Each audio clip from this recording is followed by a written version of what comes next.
Hello, everyone. I am so happy to be here with you and to welcome you to my book study, which is Inside, a Guide to the Resources Within, a book that I wrote 5 years, well, I wrote it probably more like 7 years ago, but it's a book I published in 2018. And I have this feeling of a new inspiration coming through for another book. And I was like, I really want to uh, revisit my book that I wrote because I really feel that this next book is sort of an extension of what this book really embodies. What does this book embody? For me, this book um, is not about telling you what discipline, what practice to do to get into a regular, consistent self care, self discovery journey. What it is to help you create the discipline to bring in whatever you decide is the path for you on that journey of self discovery. So I feel this book has done that really well. There's 40 practices in here, and there is some very understandable, approachable language in this book. I had an experience with my daughter. Boy, it was almost 8 or 9 years ago when I had her read a certain section of my book before I had taken it to my editor. And one of her comments was, Mom, don't make people go to the dictionary to try to figure out what you're trying to say with fancy words or whatever. These people are in need. These people are picking up a book like this because they need support and they need it now. And they only have so much energy to do that. So it was a beautiful piece of advice and one I listen to. And so I really want to say that I do feel my book is one that is very approachable, very understandable, and something that I think you can get a lot of practical. I guess I would just say practical information that's going to help you get on that path of learning sooner than later, sooner than later. And that's the goal, right? So, what I'm going to do with this book study is I am going to come to you with these videos, and we're going to begin with chapter 1, which is becoming the explorer of your inner world. And I'm just going to keep going. My notes right now, I'm reading it and I'm taking notes. I'm not only taking notes and bolding what I have here, but I'm taking the information that I wrote, gosh, like I said, 8 years ago or so, and updating it. There's been a lot of learning for me in my life in that 8 years. And I am really excited about sharing those kinds of highlights with all of you. I write on the back of my book here, the journey, well, inside, right? The title, the journey to true healing requires that we take the most challenging path there is, and that is the path within. And then I go on to say it is tempting to hope that someone will do the hard work of your life for you, but no one else can. Inside takes your hand and helps you find the way. I think this part here about it's tempting to hope somebody else will do the hard work of your life is a really important starting point here. I understand that. I understand that when we're tired, when we have just dealt with incredible um, chaos or crisis, or there is just some monumental event that has shifted us, and that it's all we can do to just stay standing and just stay um, whole and put one foot in front of the other. That 8 years later, I have a different respect for what that means. And I want to start with that because I really feel now that on this path of healing, the most important thing we can do before we start anything, before we start a practice, before we try to change anything, is to evaluate our energy.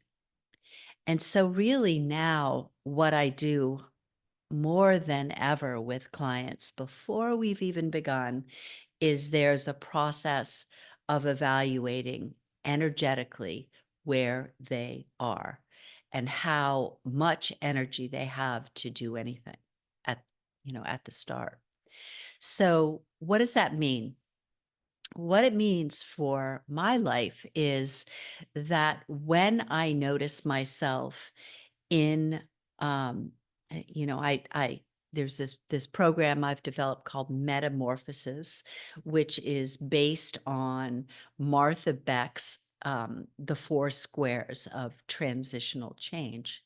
And the four squares are so interesting because, like, square one, for instance, really means that you've just gone through some kind of crisis, right?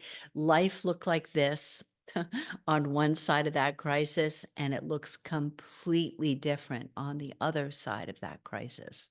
So, important to understand that in that time, really all we can do is try to recover from the grief, from the sadness, from the shock, whatever it might be, that we have to take things so slowly, that we have to get our rest, get our nourishment through food, get our exercise, get our sunlight, whatever it might be. But we're not doing it in these big, broad ways, right? Because we just don't have that level of energy. So identifying that is like a big thing that I would put in this book if I were to write it again, right? Um, but we'll talk more about that because I'm not only going to do this, I'm going to do some shorts here too, so that you can have a little understanding of what I am referencing when I speak to, like, the transformational cycle or Metamorphosis, the program I developed. You'll have a little more understanding of what I'm speaking to. Okay. Um, so today, what we're going to cover is this chapter one, and it's beautiful, becoming the explorer of your inner world. And um, I would say that what happens in this initial step is that we take our focus from out there, where everything is constantly changing, to in here. Okay. We bring our attention to the sensations of our body, of our mind, of our heart, of our spirit. And that becomes the greatest focus. So when we have this noticing, this awareness that we meet the day, let's just say physically, not as strong as we could possibly be, that a true and authentic and loving self care regime is going to look at that and say, okay, on a scale of 1 to 10, 0, I have no energy, 10, I have plenty of energy. We're going to identify where on that scale we are. And if we show up as like a 3 on that energy scale, well, then today, in order to be generous to myself, what I'm going to do is I'm going to do things in a quieter, smaller way, if in any way possible, paying great attention to what it is I need to do. Breathe deeply, stay warm, eat nourishing foods. Whatever it is that I am called to do to connect rather than disconnect from that experience of low energy is ultimate self care.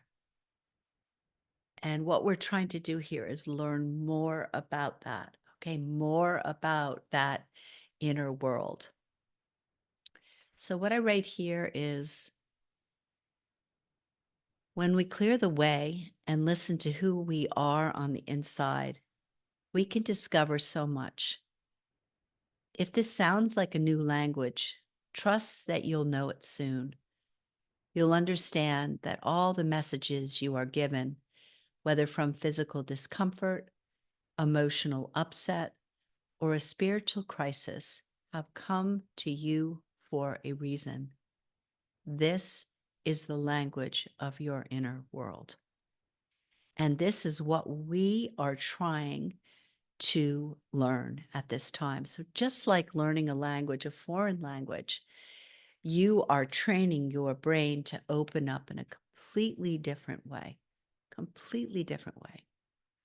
And this isn't, again, this isn't broad strokes. This is in small, intentional, compassionate increments.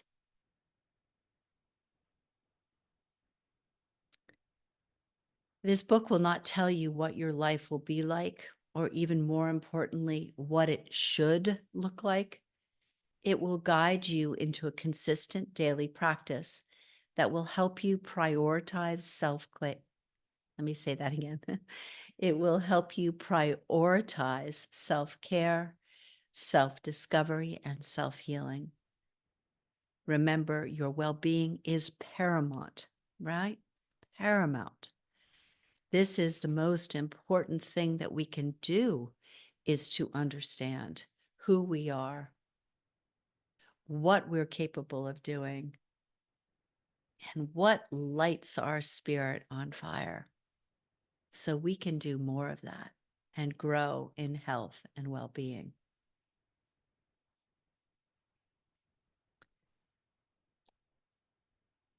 Developing powerful skills that support and heal you is not easy, but worth it. Yes, of course.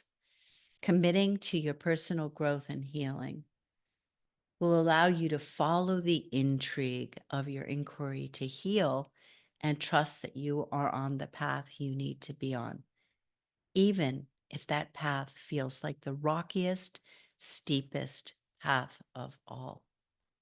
Wherever you are right now is exactly where you are supposed to be. I often remind myself of that mantra because, life gets on, right? Or expectations or societal demands or whatever it might be, and it's hard to keep up sometimes. So, wherever I am and whenever I notice myself feeling something that has me out of alignment, and what does that look like? It's anxiety, it's overwhelm, it's pushing beyond energetic, my energy availability. My energetic self is saying, you don't have that kind of energy today. Pay attention.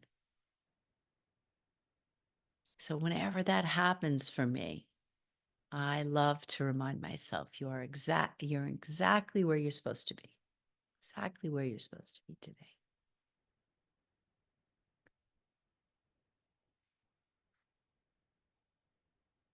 The next really important part of this chapter is um, connecting with something I call the observer or the witness consciousness. The witness consciousness is a part of your higher um, knowing. It's your intuition. It's your ability to tune into something that you can't see through your eyes. It's your ability to notice things about your experience, your personal experience. Witness almost as though you're watching a movie of yourself. And when we start on this path of self care, we start to tune into our life in a different way, not just through our physical senses, but through our energetic senses.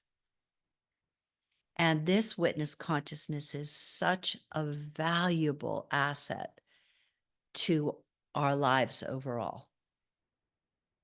Not only does it support us in having tremendous accountability, what it does is it allows us to tune in to ourselves holistically, physically, emotionally, mentally, and spiritually.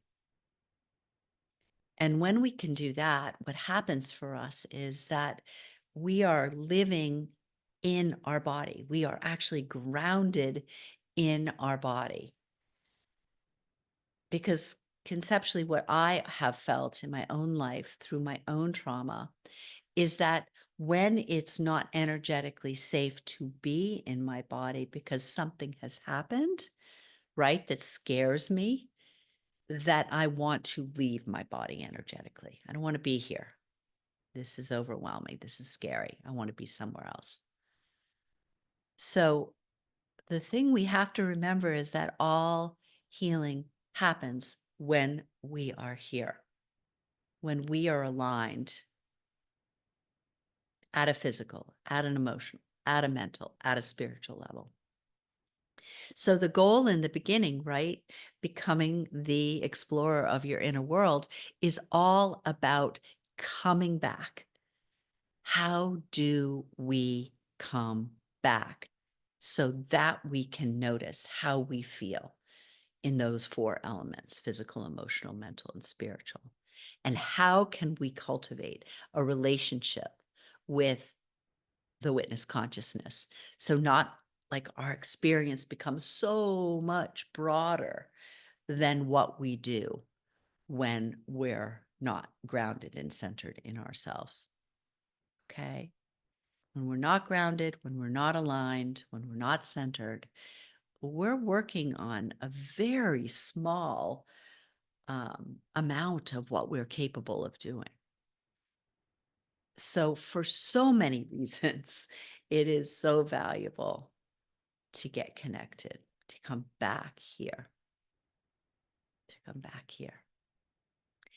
So, for today, I would love you to consider this idea of how to come back to your experience of you, come back to your essential self.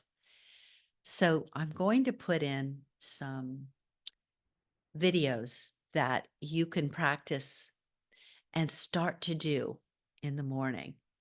They're going to be simple, they're going to be breathing practices that you can start to experience what it's like to just breathe fully, to just have this experience of what it's like to breathe. Okay. If you'd like to follow along, you can follow along with my book. Okay. Possibly you already have it. And if you don't, you can get it wherever books are sold, but I will put a link in for it. And we're just going to continue on. I am going through the book. I am highlighting things that really, really feel important to me.